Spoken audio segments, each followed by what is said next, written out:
ആകാശവാണി. നമസ്കാരം. വാർത്തകൾ വായിക്കുന്നത് അശ്വതി.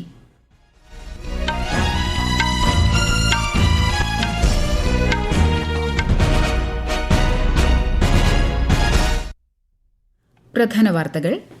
ഭീകരവാദത്തിനെതിരെ സന്ധിയില്ലാ നയമാണ് ഇന്ത്യയ്ക്കും നോർഡിക് രാജ്യങ്ങൾക്കുമുള്ളതെന്ന് പ്രധാനമന്ത്രി നരേന്ദ്രമോദി. വിദേശ പര്യടനത്തിന്റെ അവസാന പാദത്തിൽ പ്രധാനമന്ത്രി ഇറ്റലിയിലെത്തി. രാജ്യത്തെ ബ്രോഡ്ഗേജ് ശൃംഖലയുടെ 99.6% വൈദ്യുതീകരണം പൂർത്തിയാക്കി ഇന്ത്യൻ റെയിൽവേക്ക് ചരിത്ര നേട്ടം. 16ാം കേരള നിയമസഭയുടെ പ്രോട്ടം സ്പീക്കറായി ജി സുധാകരൻ ഇന്ന് ഗവർണർക്ക് മുൻപാകെ സത്യപ്രതിജ്ഞ ചെയ്യും. നിയുക്ത MLA-മാരുടെ സത്യപ്രതിജ്ഞ നാളെ.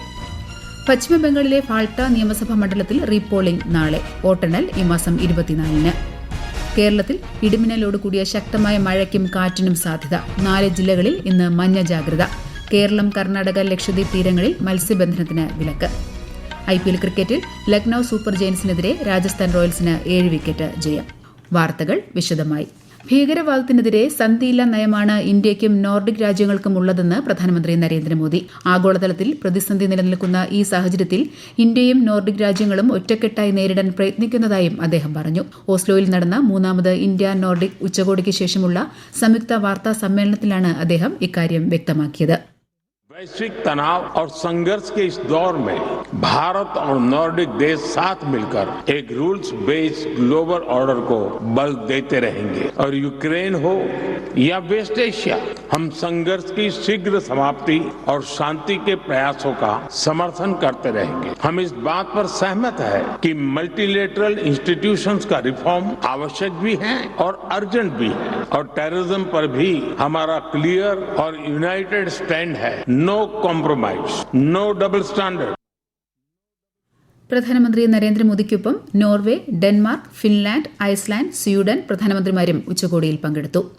വിദേശ പര്യടനത്തിന്റെ അവസാന പാദത്തിൽ പ്രധാനമന്ത്രി ഇന്നലെ ഇറ്റലിയിലെ റോമിലെത്തി. ഇറ്റലിയുടെ ഉപപ്രധാനമന്ത്രിയും വിദേശകാര്യ അന്താരാഷ്ട്ര സഹകരണ മന്ത്രിയുമായ അന്റോണിയോ തജാനി അദ്ദേഹത്തെ വിമാനത്താവളത്തിൽ സ്വീകരിച്ചു. ഇറ്റാലിയൻ പ്രസിഡന്റ് സെർജിയോ മാറ്റിലറയുമായും പ്രധാനമന്ത്രി ജോർജിയ മെലോണിയുമായും ശ്രീ മോദി കൂടിക്കാഴ്ച നടത്തും. 2025-2029 സംയുക്ത തന്ത്രപര പ്രവർത്തന പദ്ധതി അവലോകനം ചെയ്യുന്ന പ്രധാനമന്ത്രി ഐക്യരാഷ്ട്ര ഭക്ഷ്യ കാർഷിക സംഘടനയുടെ ആസ്ഥാനവും സന്ദർശിക്കും. ബ്രോഡ്ഗേജ് ശൃംഖലയുടെ 99.6% വൈദ്യുതീകരണം പൂർത്തിയാക്കി Indian railway. European union, United kingdom, America എന്നിവയുൾപ്പെടെ നിരവധി പ്രധാന റെയിൽ സംവിധാനങ്ങളെ പിന്നിലാക്കിയാണ് ഇന്ത്യയുടെ ഈ നേട്ടം. ഈ വർഷം മാർച്ച് വരെ 69,873 റൂട്ട് കിലോമീറ്ററിലധികം ബ്രോഡ്ഗേജ് റെയിൽവേ ലൈനുകൾ വൈദ്യുതീകരിച്ചുകൊണ്ടാണ് ഇന്ത്യൻ റെയിൽവേ ആധുനികവൽക്കരണത്തിൽ ഈ നാഴികക്കല്ല് കൈവരിച്ചത്. നീറ്റ് UG പുനഃപരീക്ഷയ്ക്കുള്ള തയ്യാറെടുപ്പുകൾ വിലയിരുത്തുന്നതിനായി കേന്ദ്ര വിദ്യാഭ്യാസ മന്ത്രി ധർമ്മേന്ദ്ര പ്രധാന്റെ അധ്യക്ഷതയിൽ ഉന്നതതല അവലോകന യോഗം ചേർന്നു. പരീക്ഷാ നടത്തിപ്പിൽ പൂർണ്ണമായ സുതാര്യതയും കൃത്യതയും ഉറപ്പാക്കണമെന്നും മുൻപ് നടന്ന പരീക്ഷാ പ്രക്രിയയിൽ കണ്ടെത്തിയ എല്ലാ പോരായ്മകളും പൂർണ്ണമായും പരിഹരിച്ചുകൊണ്ടായിരിക്കണം പുനഃപരീക്ഷ നടത്തേണ്ടതെന്നും ഉദ്യോഗസ്ഥർക്ക് അദ്ദേഹം കർശന നിർദ്ദേശം നൽകി. പരീക്ഷാ ക്രമീകരണങ്ങൾ ഫലപ്രദമായി നടപ്പിലാക്കുന്നതിനായി വിവിധ സംസ്ഥാനങ്ങളിലെ ജില്ലാ മജിസ്ട്രേറ്റുമാരുമായും പോലീസ് സൂപ്രണ്ടുമാരുമായും അടിയന്തര ഏകോപന ചർച്ചകൾ സംഘടിപ്പിക്കാനും യോഗത്തിൽ തീരുമാനമായി. പശ്ചിമബംഗാളിൽ ഫാൾട്ട നിയമസഭാ മണ്ഡലത്തിൽ റീപോളിംഗ് നാളെ നടക്കും. ഈ മാസം 24-നാണ് വോട്ടെണ്ണൽ. ഏപ്രിൽ 29-ന് ഫാൾട്ടയിൽ നടന്ന വോട്ടെടുപ്പിൽ ക്രമക്കേട് ആരോപിച്ച് തിരഞ്ഞെടുപ്പ് കമ്മീഷൻ മണ്ഡലത്തിലെ 285 ബൂത്തുകളിലും വീണ്ടും വോട്ടെടുപ്പ് നടത്താൻ ഉത്തരവിട്ടിരുന്നു. അതേസമയം തൃണമൂൽ കോൺഗ്രസിന്റെ സ്ഥാനാർത്ഥി ജഹാംഗീർ ഖാൻ നാമനിർദ്ദേശ പത്രിക പിൻവലിച്ചതായി പ്രഖ്യാപിച്ചു. 4 ദിവസത്തെ സന്ദർശനത്തിനായി US state secretary Marco Rubio ഈ മാസം 23-ന് ഇന്ത്യയിലെത്തും. റൂബിയോയുടെ ആദ്യ ഇന്ത്യ സന്ദർശനമാണിത്. കൊൽക്കത്ത, ആഗ്ര, ജയ്പൂർ, ന്യൂഡൽഹി എന്നിവിടങ്ങൾ അദ്ദേഹം സന്ദർശിക്കും. ഊർജ്ജം, സുരക്ഷ, വ്യാപാരം, പ്രതിരോധ സഹകരണം എന്നിവയെക്കുറിച്ച് ഇന്ത്യയിലെ മുതിർന്ന ഉദ്യോഗസ്ഥരുമായി അദ്ദേഹം ചർച്ച ചെയ്യും. ഓസ്ട്രേലിയ, ജപ്പാൻ, യുണൈറ്റഡ് സ്റ്റേറ്റ്സ് എന്നിവ ഉൾപ്പെടുന്ന ക്വാഡ് ഗ്രൂപ്പിന്റെ മീറ്റിംഗിലും റൂബിയോ പങ്കെടുക്കും. രാജ്യത്തെ ബിസിനസ് അന്തരീക്ഷം കൂടുതൽ മെച്ചപ്പെടുത്താനും ഇന്ത്യയെ വികസിത രാജ്യമാക്കാനും സർക്കാരും വ്യവസായ മേഖലയും തമ്മിൽ ശക്തമായ സഹകരണം അനിവാര്യമാണെന്ന് കേന്ദ്രമന്ത്രി പീയൂഷ് ഗോയൽ. ന്യൂഡൽഹിയിൽ നടന്ന ഇന്ത്യ ബിസിനസ് റിഫോം സമ്മിറ്റ് 2026-ൽ സംസാരിക്കുകയായിരുന്നു അദ്ദേഹം. ആഗോളതലത്തിലെ ഭൌമരാഷ്ട്രീയ പ്രതിസന്ധികളെ രാജ്യത്തെ ബിസിനസ് പ്രക്രിയകൾ വേഗത്തിലാക്കാനും വിതരണ ശൃംഖലകൾ മെച്ചപ്പെടുത്താനുമുള്ള അവസരമായി കണക്കാക്കണമെന്ന് കേന്ദ്രമന്ത്രി പറഞ്ഞു. നിർമ്മിത ബുദ്ധി ഉപയോഗിച്ച് പ്രവർത്തിക്കുന്ന ഹൈപ്പർ റിയലിസ്റ്റിക് 3D അവതാറിലൂടെ മഹാത്മാഗാന്ധിയുമായി സംവദിക്കാൻ സന്ദർശകർക്ക് അവസരമൊരുക്കി ഡൽഹിയിലെ പ്രധാനമന്ത്രി സംഗ്രഹാലയ. മ്യൂസിയത്തിലെ 3ാമത്തെ AI പവേർഡ് ഇന്ററാക്ടീവ് ഹോളോ ബോക്സാണിത്. സർദാർ വല്ലഭായ് പട്ടേലിന്റെയും മുൻ രാഷ്ട്രപതി APJ അബ്ദുൽ കലാമിന്റെയും AI പവേർഡ് ഹോളോബോക്സ് ഇൻസ്റ്റലേഷനുകൾ മ്യൂസിയത്തിൽ ആരംഭിച്ചിരുന്നു. മനുഷ്യജീവനും പൊതുജന സുരക്ഷയ്ക്കും ഭീഷണിയാകുന്ന അത്യന്തം അപകടകാരികളായ തെരുവ് നായ്ക്കൾക്ക് ദയാവധം അനുവദിക്കാൻ സുപ്രീംകോടതി അനുമതി നൽകി. രാജ്യത്തുടനീളം വർദ്ധിച്ചുവരുന്ന തെരുവ് നായ്ക്കളുടെ എണ്ണം നിയന്ത്രിക്കുന്നതിനായാണ് നിർദ്ദേശങ്ങൾ പുറപ്പെടുവിച്ചത്. പൊതുജന സുരക്ഷയ്ക്ക് ഭീഷണിയാകുന്ന പ്രദേശങ്ങളിൽ നഗരസഭകൾക്ക് ദയാവധം നടപ്പാക്കാമെന്ന് കോടതി വ്യക്തമാക്കി. ഈ വാർത്തകൾ ആകാശവാണിയിൽ നിന്ന്.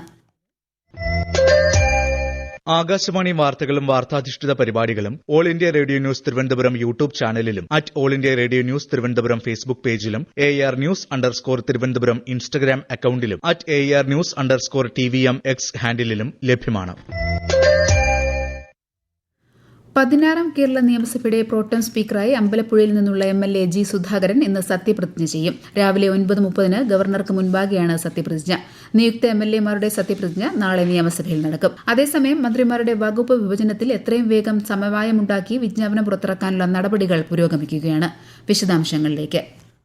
പുതിയ സ്പീക്കറുടെ തിരഞ്ഞെടുപ്പ് മറ്റന്നാൾ നടക്കും. ഈ മാസം 29-നാണ് ഗവർണറുടെ നയപ്രഖ്യാപനം. അതേസമയം മന്ത്രിമാർക്ക് ഔദ്യോഗിക വസതികൾ അനുവദിച്ചുകൊണ്ടുള്ള ഉത്തരവ് പൊതുഭരണ വകുപ്പ് പുറത്തിറക്കി. മുഖ്യമന്ത്രി VD സതീശന് ക്ലിഫ് ഹൌസും മന്ത്രിമാർക്കായി 20 ഔദ്യോഗിക വസതികളുമാണ് അനുവദിച്ചിരിക്കുന്നത്. സംസ്ഥാനത്തിന്റെ സാമ്പത്തിക സ്ഥിതി സംബന്ധിച്ച ധവളപത്രം പുറത്തിറക്കുന്നതിന് പ്രത്യേക സമിതി സംസ്ഥാന സർക്കാർ രൂപീകരിച്ചു. മുൻ ക്യാബിനറ്റ് സെക്രട്ടറി KA ചന്ദ്രശേഖരൻ അധ്യക്ഷനാകുന്ന സമിതിയിൽ ധനം വകുപ്പ് അഡീഷണൽ ചീഫ് സെക്രട്ടറി KR ജ്യോതിലാലാണ് കൺവീനർ. സാമ്പത്തിക വിദഗ്ധൻ നാരായണ, CDS ഡയറക്ടർ വീരമണി എന്നിവരാണ് സമിതി അംഗങ്ങൾ. News desk Akashvani.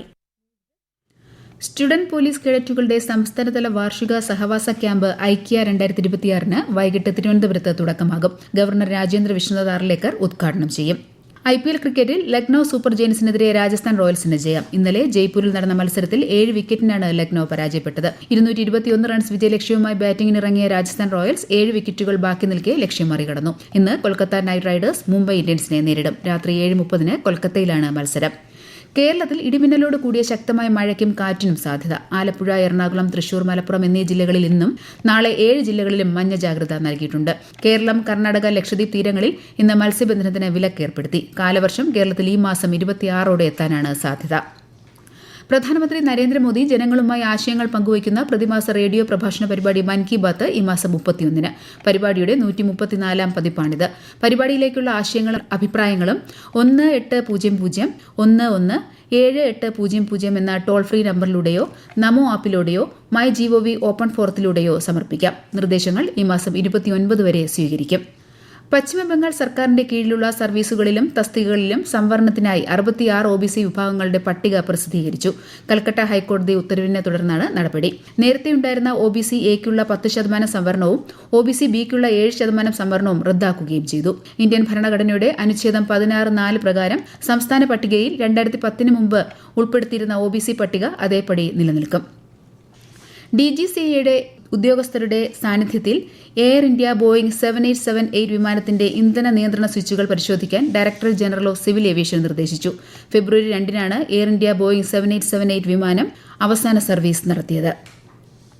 ഒരു രാജ്യം ഒരു തെരഞ്ഞെടുപ്പുമായി ബന്ധപ്പെട്ട് രൂപീകരിച്ച സംയുക്ത പാർലമെന്ററി കമ്മിറ്റി 3 ദിവസ സന്ദർശനത്തിനായി ഗുജറാത്തിലെത്തി. PP ചൌധരി അധ്യക്ഷനായ സമിതി ചീഫ് സെക്രട്ടറി, DGP, മറ്റ് മുതിർന്ന ഉദ്യോഗസ്ഥർ തുടങ്ങിയവരുമായി ഇന്ന് ഗാന്ധിനഗറിൽ കൂടിക്കാഴ്ച നടത്തും. ഇതുവരെ നടത്തിയ ചർച്ചകളിൽ ഒരു രാജ്യം ഒരു തെരഞ്ഞെടുപ്പ് എന്ന ആശയത്തെ അനുകൂലിക്കുന്ന നിലപാടാണ് എല്ലാവരും കൈക്കൊണ്ടതെന്ന് ശ്രീ PP ചൌധരി അറിയിച്ചു. ഗുജറാത്തിൽ തെരഞ്ഞെടുപ്പുകൾ ഒരുമിച്ച് നടത്തുന്നതിലൂടെ മാത്രം 7 ലക്ഷം കോടി രൂപ ലാഭിക്കാൻ കഴിയുമെന്നും അദ്ദേഹം വ്യക്തമാക്കി. ഇന്ന് ലോക മെട്രോളജി ദിനം. ദൈനംദിന ജീവിതത്തിൽ അളവെടുപ്പ് ശാസ്ത്രത്തിന്റെ പങ്കിനെ എടുത്തു കാണിക്കുന്നതിനാണ് ദിനാചരണം. 1875 പാരീസിൽ വെച്ച് മീറ്റർ കൺവെൻഷൻ ഒപ്പുവെച്ചതിന്റെ വാർഷികത്തെ അനുസ്മരിക്കാനാണ് ലോക മെട്രോളജി ദിനം ആചരിക്കുന്നത്. പ്രധാന വാർത്തകൾ വീണ്ടും. ഭീകരവാദത്തിനെതിരെ സന്ധിയില്ലാ നയമാണ് ഇന്ത്യയ്ക്കും നോർഡിക് രാജ്യങ്ങൾക്കും ഉള്ളതെന്ന് പ്രധാനമന്ത്രി നരേന്ദ്രമോദി. വിദേശ പര്യടനത്തിന്റെ അവസാന പാദത്തിൽ പ്രധാനമന്ത്രി ഇറ്റലിയിലെത്തി. രാജ്യത്തെ ബ്രോഡ്ഗേജ് ശൃംഖലയുടെ 99.6% വൈദ്യുതീകരണം പൂർത്തിയാക്കി ഇന്ത്യൻ റെയിൽവേക്ക് ചരിത്ര നേട്ടം. 16ാം കേരള നിയമസഭയുടെ പ്രോട്ടം സ്പീക്കറായി G. സുധാകരൻ ഇന്ന് ഗവർണർക്ക് മുൻപാകെ സത്യപ്രതിജ്ഞ ചെയ്യും. നിയുക്ത MLA-മാരുടെ സത്യപ്രതിജ്ഞ നാളെ. പശ്ചിമബംഗാളിലെ ഫാൾട്ട നിയമസഭാ മണ്ഡലത്തിൽ റീപോളിംഗ് നാളെ. വോട്ടെണ്ണൽ ഈ മാസം 24-ന്. കേരളത്തിൽ ഇടിമിന്നലോട് കൂടിയ ശക്തമായ മഴയ്ക്കും കാറ്റിനും സാധ്യത. 4 ജില്ലകളിൽ ഇന്ന് മഞ്ഞ ജാഗ്രത. കേരളം, കർണാടക, ലക്ഷദ്വീപ് തീരങ്ങളിൽ മത്സ്യബന്ധനത്തിന് വിലക്ക്. IPL ക്രിക്കറ്റിൽ ലക്നൌ സൂപ്പർ ജയൻസിനെതിരെ രാജസ്ഥാൻ റോയൽസിന് 7 വിക്കറ്റ് ജയം. വാർത്തകൾ കഴിഞ്ഞു. അടുത്ത വാർത്താ പ്രക്ഷേപണം ഉച്ചയ്ക്ക് 12:30.